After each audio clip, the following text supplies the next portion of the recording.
today we have a meeting in Brussels of European Union leaders, but also we are dealing with 300 billion euros worth Russian frozen assets. What can we use? And also give to Ukraine. President Zelensky is attending today's EU summit. We'll see what comes out of that. Which is irrelevant to our next conversation, actually. It's 9:36. Among our NATO allies, Estonia is special. There are 900 UK troops stationed there. Their mission is to deter aggression and uphold stability. The conflict is real. Estonia suffers plenty of cyber attacks and interference from Russia. At this febrile time, what does Estonia need from the UK, NATO and Europe? What does it need from the United States of America? The Minister of Foreign Affairs of the Republic of Estonia is Margus Tsahkna. He joins us now. Good morning to you, Margus. Good morning. What do you make of the performance of Donald Trump in recent weeks? Is it fair to say that Donald Trump is emboldening Putin when it comes to his attitude towards Europe? Of course, we are a bit surprised that these talks started so actively, and instead of putting Putin, who is an aggressor, under pressure and heavy pressure, now President Zelensky and Ukraine is under heavy pressure to start negotiations. I just talked to the foreign minister of Ukraine as well, and of course they want to have a peace, and they want to have a just and lasting peace. But the only person who doesn't want this peace right now is actually President Putin.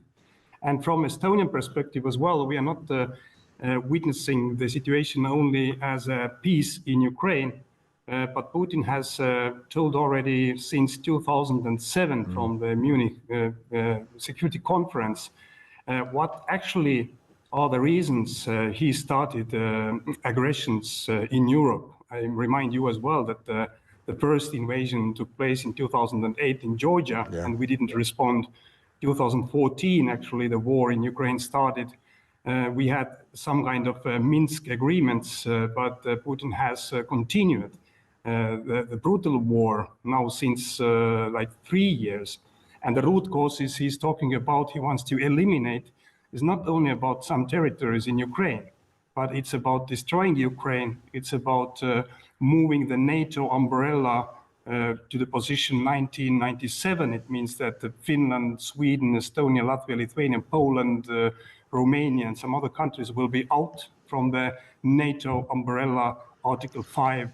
And also, obviously, Putin's goal, and he has said it publicly, after President Trump started these negotiations or talks, whatever we call, he said very clearly that he is now going to use these talks to eliminate the root causes he actually put on the table in 21st December.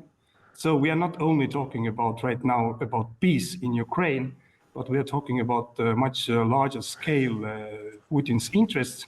And the fact is as well that he was not able to gain these goals within 3 days of a special operation, and also within more than 3 years of the brutal war in Ukraine. Let's boil this down, Margus, if we can. Are you worried that the lesson Putin is going to take from this, if he gets some sort of deal via Donald Trump, he's going to use these talks to gain these goals?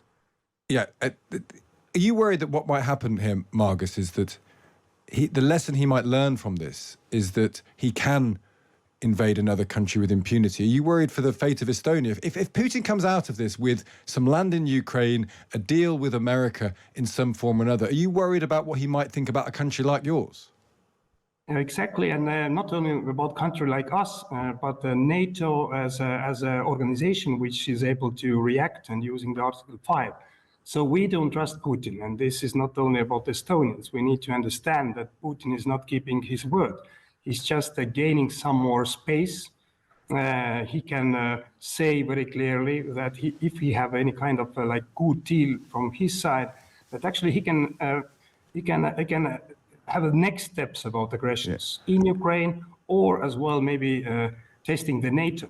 The NATO test doesn't need like the full scale of military capabilities. And are you worried, Margus, that you can't trust Trump really in this? Because Trump may not care about NATO, he may not care about Article 5, he may not care about Europe.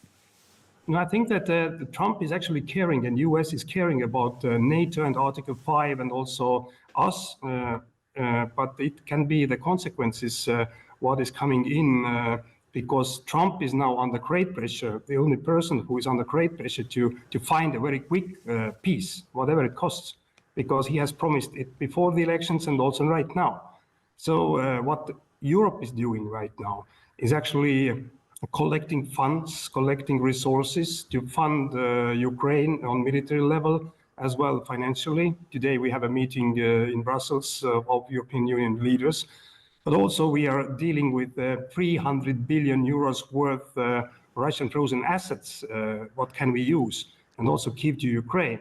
Do you think they should be used, Margus? Do you think that 300 billion should be used, the Russian assets should be used in order to fortify Ukraine against Russia? Exactly, not should, but we must use them. And the problem is that, as you know, European sanctions must be rolled over or decided every other 6 months. And it is consensus decision. It means all 27 countries. And Viktor Orban from Hungary already announced that he's going to block every decision which is going to support Ukraine.